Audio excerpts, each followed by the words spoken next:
Very very good morning सभी लोगों को।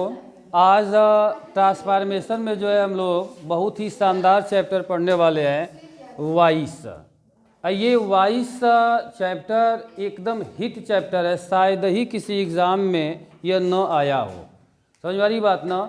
आप देखेंगे तो जूनियर की कक्षाओं से लेकर के अपर तक के कक्षाओं में और कॉम्पिटिटिव जितने भी एग्ज़ाम हमारे पास हैं, हर जगह इस लेसन से जो है क्वेश्चन जो है पूछा जाता है। तो आइए इसको समझते हैं, हम लोग इसको शुरू करते हैं कि आखिर वॉइस है क्या। ध्यान से समझिएगा। देखिए, वॉइस शब्द जो होता है, जिसको हिंदी में हम लोग इसको क्या कहते हैं, वाच्य कहते हैं। अब वाच्य का मतलब क्या है, थोड़ा सा हिंदी से ये बड़ा ही पुराना शब्द हो जा रहा है, जैसे संस्कृत से निकला हुआ शायद तत्सम जैसा शब्द हो गया कि ये वाच्य है क्या। इसको और थोड़ा सा इजी करोगे तो इसी वाच्य का जो मतलब जो होता है, कहीं ना कहीं जो है इसका मतलब जो है स्वर हो जाता है, या इसको हम आवाज़ भी कह लेते हैं, या इसको हम जो है ध्वनि भी कह लेते हैं, और कहीं ना कहीं इसको बोली भी कहा जाता है।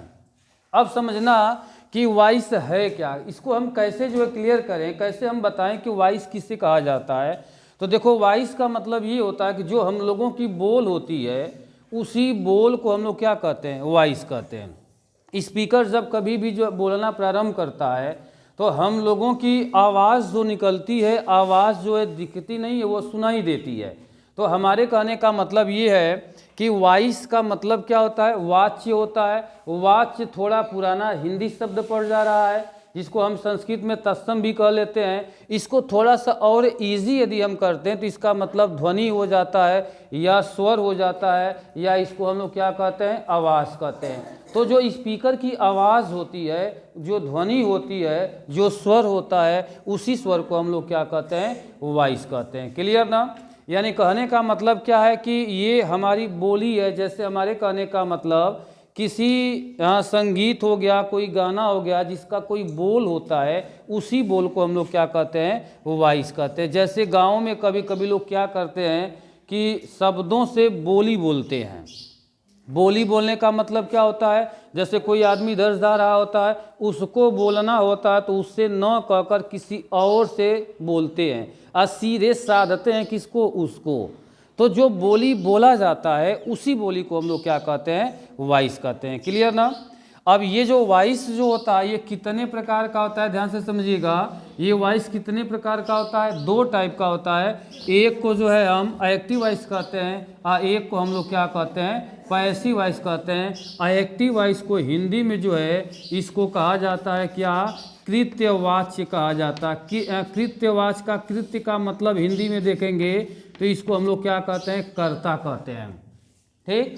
और पैसिव वॉइस को जो है हिंदी में हम लोग कहते हैं क्या, कर्मवाच्य कहते हैं। अब इसको समझना पड़ेगा कि किस वॉइस को जो है एक्टिव वॉइस कहते हैं और किस वॉइस को जो है हम लोग पैसिव वॉइस कहते हैं। देखिए, एक्टिव वॉइस का मतलब होता है कि जिस सेंटेंस में काम कौन करता है, सब्जेक्ट काम करता है, उसको हम क्या कहते हैं, एक्टिव वॉइस कहते हैं। और जिस सेंटेंस में काम कौन करता है, कर्म, कर्म बोले तो ऑब्जेक्ट है। जिस सेंटेंस में जो है ऑब्जेक्ट काम करता है, उसी को हम लोग क्या कहते हैं, पैसिव वॉइस कहते हैं।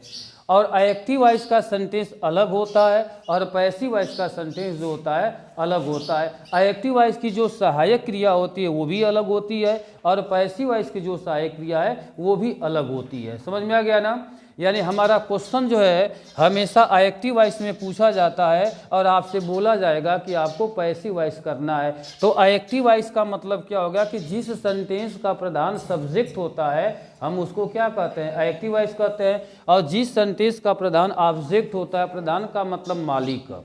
हमारे सेंटेंस में सब्जेक्ट ही सबका मालिक होता है, उन्हीं के अनुसार सबको आना और जाना होता है। सबको का मतलब कि हेल्पिंग वर्ब लगाना है तो हम उन्हीं के अनुसार लगाते हैं। यदि हेल्पिंग वर्ब न आकर के मेन वर्ब यदि आती है तो वह भी हमेशा अपने सब्जेक्ट के ही अकॉर्डिंग वहाँ पर आती जाती है। समझ में आ गया ना। तो एक्टिव वॉइस का मतलब और पैसिव वॉइस का मतलब सभी लोगों को समझ में आ गया। जिस सेंटेंस में काम करने वाला कर्ता होता है उसको हम एक्टिव वॉइस कहते हैं, और जिस सेंटेंस में काम कौन करता है, ऑब्जेक्ट करता है, उसको हम लोग पैसिव वॉइस। दोनों सेंटेंस का स्ट्रक्चर अलग अलग होता है। ठीक ना।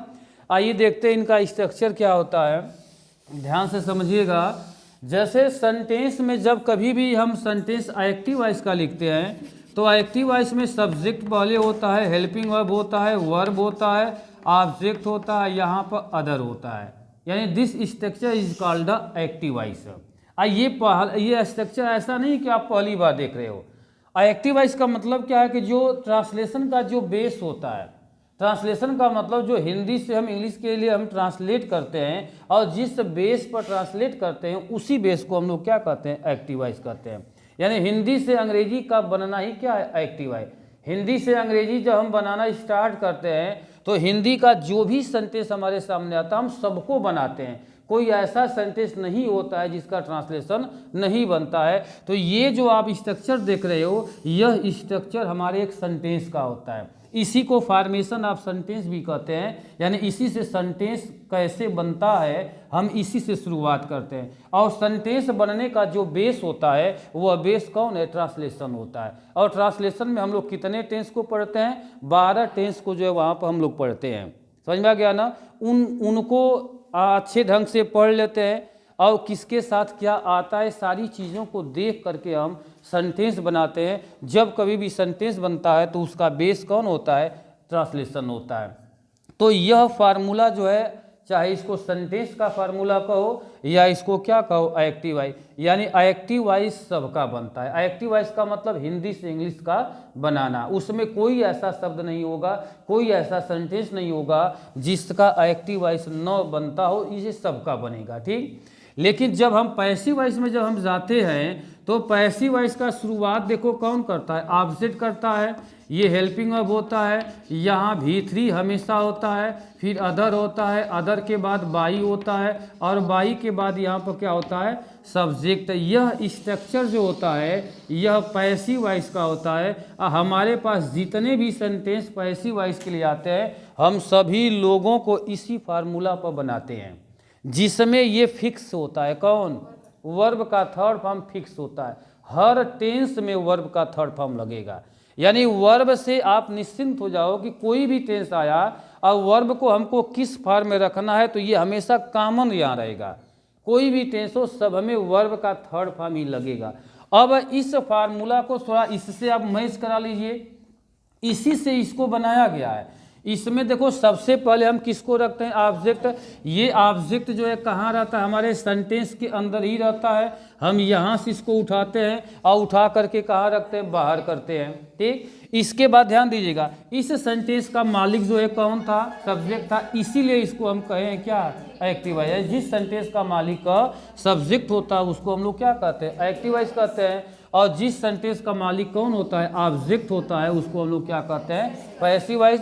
इसमें ये काम करता है और इसमें जो है कौन काम करता है, ये सब्जेक्ट काम करता है।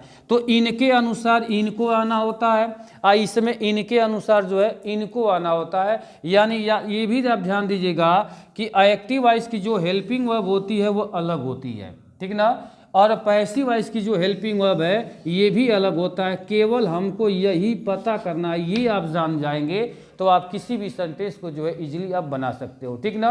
तो यानी हमारे कहने का मतलब कि इसी सेंटेंस में से ऑब्जेक्ट को हम यहाँ निकाल लेते हैं और जिस टेंस में वो रहता है उस टेंस की जो पैसिव वॉइस वाली सहायक क्रिया है हम यहाँ पर लाते हैं।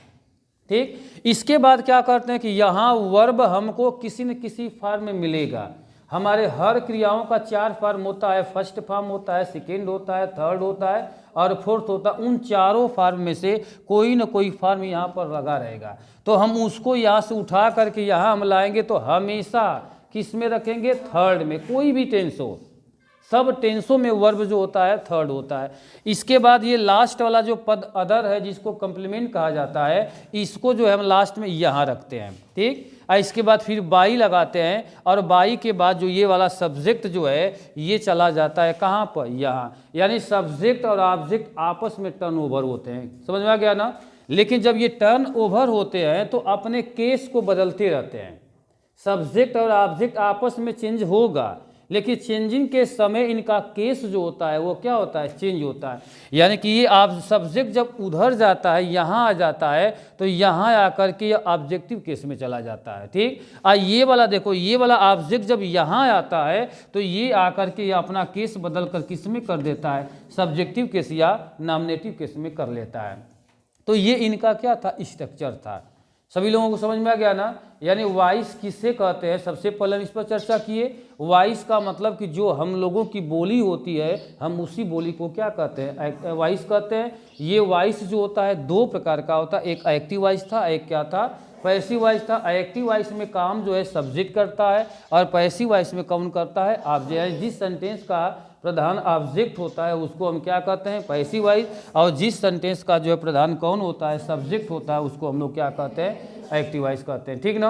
अब समझो कि ये पैसिव वॉइस सबका नहीं बनता है, ये एक्टिव वॉइस के बनने का कोई कंडीशन नहीं है। हम एक्टिव वॉइस हर सेंटेंस को बनाते हैं, इसमें कोई कंडीशन नहीं है। लेकिन देखो जब एक्टिव वॉइस से जब जाओगे आप कहाँ पर, पैसिव वॉइस में जब आप जाओगे तो यहाँ से यहाँ जाने में बीच में जो है कुछ कंडीशन होता है, उस कंडीशन को समझना आवश्यक होता है कि हम पैसिव वॉइस किसका बनाएंगे और किसका नहीं बनाएंगे।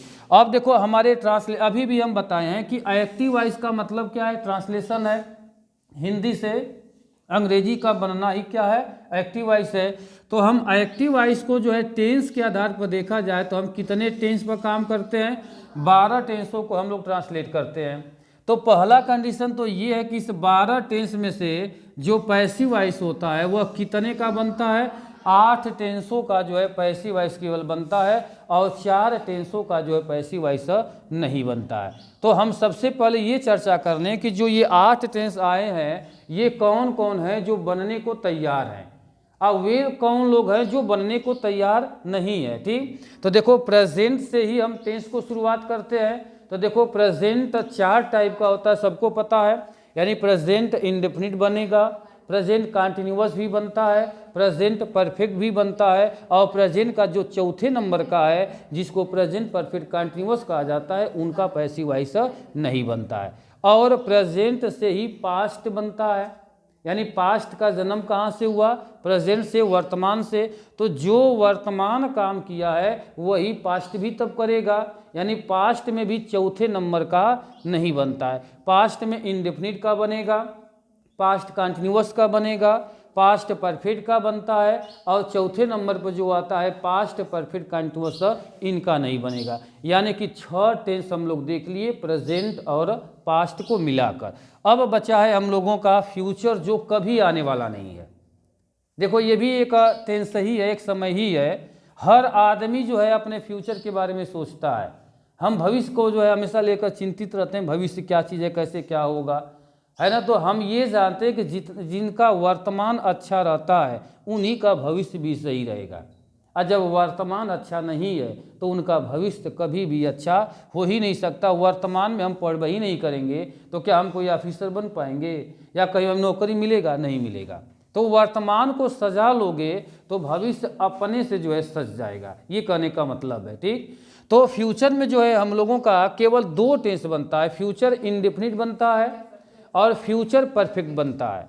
फ्यूचर में कौन नहीं बना, फ्यूचर में दोनों कंटिन्यूअस नहीं बना, फ्यूचर कंटिन्यूअस भी नहीं बना और फ्यूचर परफेक्ट कंटिन्यूअस भी जो है नहीं बना। तो इस तरह देखा जाए तो कंटिन्यूअस का कोई भी सीरीज पैसिव वॉइस नहीं बना, समझ में आया। जैसे परफेक्ट कंटिन्यूअस का जो सीरीज है इसमें कोई नहीं बना, यानी प्रेजेंट परफेक्ट कंटिन्यूअस का भी नहीं बना, पास्ट परफेक्ट कंटिन्यूअस का भी नहीं बना, फ्यूचर परफेक्ट कंटिन्यूअस का नहीं बना और फ्यूचर कंटिन्यूअस का भी नहीं बना। यानी फ्यूचर में दोनों कंटिन्यूअस का नहीं बना, पास्ट में केवल परफेक्ट कंटिन्यूअस का नहीं बना और प्रेजेंट में भी वही दशा है, प्रेजेंट परफेक्ट कंटिन्यूअस का नहीं बना। तो इस तरह से जो है पैसिव वॉइस बनने के लिए हमारे पास कितने सेट बने, 8 सेट तैयार हुए हैं। ये कह रहे हैं भैया हमको जहाँ ले चलोगे हम वहाँ पर चलने को तैयार हैं, लेकिन 4 लोग तो हाथ जोड़ ले कि हम नहीं आएंगे। जैसे कभी कभी ऐसा होता है कि जब कहीं हम काम में फंस जाते हैं, कहीं काम करवाना होता है तो कुछ लोग हमारे साथ एकदम तैयार रहते हैं, भैया जहाँ चलोगे वहाँ हम चलेंगे। लेकिन कुछ लोग कहते हैं भैया हम नहीं आ पाएंगे, सीधे सीधे जो मना कर देते हैं। तो 4 लोग मना करके निकल गए, ठीक। लेकिन ये जो 8 लोग निकल करके जो आए हैं बनने के लिए, ये आए बनने को तो तैयार हुए कि हम इनका पैसिव वॉइस बनाएंगे, लेकिन ये भी आकर के एक कंडीशन रख दिए, एक ये भी शर्त रख दिए कि हम ऐसा थोड़ी कि हम पूरा काम आपका कर देंगे। ये भी क्या किया, शर्त रख दिया। ये शर्त इसमें क्या रखा कि ये 8 टेंसों का ये करना था कि देखिए हम सेंटेंस में तो हम सबको बनाई ही करेंगे, लेकिन सेंटेंस में हम उसको केवल बनाएंगे जो सेंटेंस आपका ट्रांजिटिव रहेगा, हम उसी को बनाएंगे, और जो इंट्रांजिटिव रहेगा उसको हम हाथ नहीं लगाएंगे। ये साफ साफ बोल दिए। कौन लोग? जो बनने को तैयार थे, ये लोग कह दिए। अब ये बेचारा फंस गया, भैया आप कहाँ से समस्या हम ला दें। यानी ये भी एक समस्या हो गया, कब लफड़ा हो गया किसमें कि ट्रांजिटिव और इंट्रांजिटिव वाला बात हो गया। ये कह रहा कि ट्रांजिटिव रहेगा तभी हम बनाएंगे, और इंट्रांजिटिव रहेगा तो हम कुछ नहीं करेंगे, हम वहाँ से हाथ जोड़ लेंगे, भैया आप जाइए, हम नहीं बनाएंगे। ये साफ साफ बोला। कौन? ये जो 8 देश आए हैं बनने के लिए। समझना यहाँ पर, ठीक। तो ये जो शर्त रखा है ट्रांजिटिव और इंट्रांजिटिव का जो शर्त आया, अब इसको थोड़ा समझिएगा कि आखिर ट्रांजिटिव और इंट्रांजिटिव का जो शर्त है ये है क्या। अभी इसको हम डिलीट नहीं कर रहे हैं क्योंकि इसका भी मतलब है। देखिए ये जो है अपना शर्त क्या रखा कि जो सेंटेंस हमारा किस में रहेगा, ट्रांजिटिव में रहेगा, हम उस पर काम करेंगे। और कह रहा कि जो इंट्रांजिटिव में रहेगा हम उस पर हम हाथ नहीं लगाएंगे। तो ट्रांजिटिव का मतलब क्यों ऐसा सवाल कर दिया? क्योंकि देखो ट्रांजिटिव के अंदर जब आप जाओगे तो आप सीधे सीधे कहोगे कि वह सेंटेंस जिसमें वर्ब के पास अपना खुद का ऑब्जेक्ट यदि रहता है तो हम उस सेंटेंस के भीतर जो वह क्रिया होती है उस क्रिया को हम लोग क्या कहते हैं? ट्रांजिटिव। जैसे सेंटेंस का जब स्ट्रक्चर आप लिखते हो तो यहाँ एक सब्जेक्ट होता है, हेल्पिंग वर्ब होता है, वर्ब होता है, ये ऑब्जेक्ट है, ये अदर है ना। तो देखो यह सेंटेंस ट्रांजिटिव तब कहलाएगा, ये वर्ब देख रहे हो ना, ये वाला वर्ब, इस वर्ब के पास अपना यहाँ कोई खुद का कोई ऑब्जेक्ट रहेगा तब आप इस सेंटेंस के इस क्रिया को आप क्या कहोगे? ट्रांजिटिव कहोगे। समझ में आया? यानी ट्रांजिटिव का मतलब कि जिस सेंटेंस में ऑब्जेक्ट रहेगा आप उस सेंटेंस का जो क्रिया रहेगा उस क्रिया को आप क्या कहोगे? ट्रांजिटिव कहोगे। और जिस सेंटेंस में ऑब्जेक्ट नहीं रहेगा तो आप उस सेंटेंस के उस क्रिया को आप इंट्रांजिटिव कहोगे। यानी कि ये ऑब्जेक्ट यहाँ से हट जाएगा तो यही क्रिया क्या कहलाएगी? इंट्रांजिटिव कहलाएगी। और यदि यह ऑब्जेक्ट आ जाएगा तो यह क्रिया जो है ट्रांजिटिव कहलाएगी। अब समझना, एक ही वर्ब ट्रांजिटिव भी हो सकती है और इंट्रांजिटिव भी हो सकता है। कब? जब इनके पास ऑब्जेक्ट रहेगा तो ये ट्रांजिटिव रहेंगे, और जब ऑब्जेक्ट नहीं रहेगा तो हम उसको क्या कहेंगे? इंट्रांजिटिव कहेंगे। एनी डाउट किसी को? अब समझो कि हम कैसे जानेंगे कि हमारे सेंटेंस में ऑब्जेक्ट है कि नहीं है। इस बात को भी समझ लो, क्योंकि इसके आने के वजह से ये क्या हो रहा है? ट्रांजिटिव हो रहा है, और इसके जाने के वजह से ये क्या हो रहा है? इंट्रांजिटिव हो रहा है। तो हमको कैसे पता चलेगा कि ऑब्जेक्ट है कि नहीं है? आप उस सेंटेंस में जो क्रिया जो काम हो रहा है ना, जो वर्ब आया है, उसी वर्ब से आप क्या से सवाल यदि कर दोगे और क्या का यदि आपको उत्तर मिल रहा है तो उस सेंटेंस में ऑब्जेक्ट रहता है। जैसे हम कह दें कि राम पत्र लिखता है, अब हमको चेक करना है कि अ लेटर ऑब्जेक्ट है कि नहीं है। तो हम यहाँ सवाल क्या किए कि राम जो है पत्र लिखता है।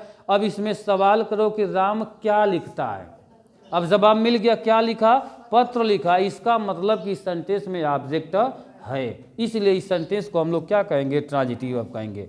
सभी लोगों को समझ में आ गया? यानी कि ये जो कंडीशन रखा है कि हम ट्रांजिटिव को ही बनाएंगे, इंट्रांजिटिव को हाथ नहीं लगाएंगे। तो जो ट्रांजिटिव का मैटर आया कि ये क्यों कह रहा है कि हम ट्रांजिटिव को बनाएंगे इंट्रांजिटिव को नहीं बनाएंगे, ये क्यों कहा?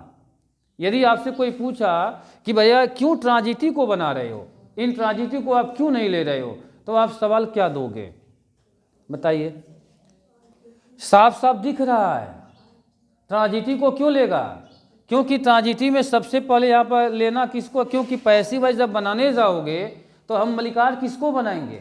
आप जब मलिकार रहेंगे तभी ना हम काम करेंगे, और हम मलिकार जब नहीं रहेगा तो हम किसको खोज कर लाएंगे? इसीलिए वो पहले ही हाथ जोड़ लिया कि मलिकार को रहना ज़रूरी है, क्योंकि पैसिव वॉइस का मलिकार कौन होता है? ऑब्जेक्ट। इंट्रांजिटिव में ऑब्जेक्ट होता ही नहीं है, तो समस्या यही थी। इसलिए जो है वह इंट्रांजिटिव को जो है वहाँ से हटा दिया और कहा कि ट्रांजिटिव वाले सेंटेंस पर हम काम करेंगे। समझ में आ गया ना?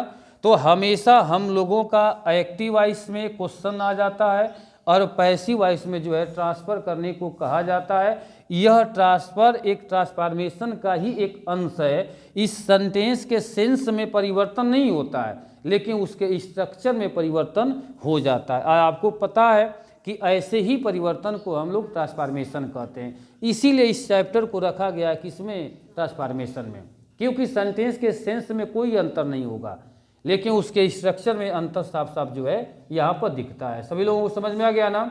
यानी कि एक्टिव वॉइस का जब कभी भी सेंटेंस आएगा तो आपका ऐसे ही आएगा, और यहाँ से आपको ट्रांसफ़र करना रहेगा किसमें, पैसिव वॉइस में आपको जब बदलना रहेगा तो आप वहाँ पर ऑब्जेक्ट पहले ले आओगे। एक बात और हम बता दें कि देखो एक्टिव वॉइस जो होता है, एक्टिव वॉइस की जो सहायक क्रिया होती है वो अलग होती है, और पैसिव वॉइस की सहायक क्रिया जो है अलग होती है।